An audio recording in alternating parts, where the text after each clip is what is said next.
Mauvaise nouvelle pour des plaisanciers à quelques semaines du début de la saison de navigation. Il y a une demi-douzaine d'hélices qui ont été coupées au cours des derniers jours dans le parc d'hivernage de cette île. Ce sont principalement des propriétaires de voiliers qui ont été touchés. Ce n'est pas banal puisqu'une hélice de bateau peut coûter des milliers de dollars à remplacer. Les propriétaires aimeraient voir la sécurité du parc d'hivernage renforcée, mais reconnaissent que les solutions sont difficiles à trouver. La direction du parc d'hivernage rappelle que des caméras de surveillance sont déjà installées.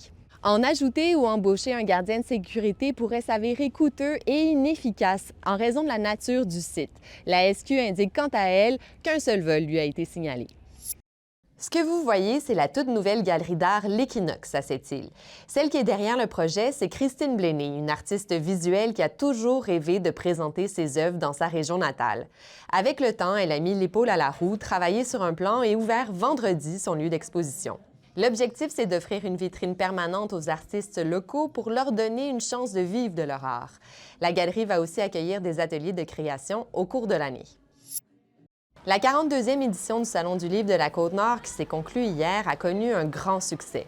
Porté par l'énergie de sa présidente d'honneur, Kim Thuy, l'événement a été ponctué d'entretiens, de séances de dédicaces et d'animations spéciales. Selon le bilan provisoire, plus de 11 000 personnes ont été touchées par les activités du salon, un record qui n'avait pas été égalé depuis plus de 15 ans.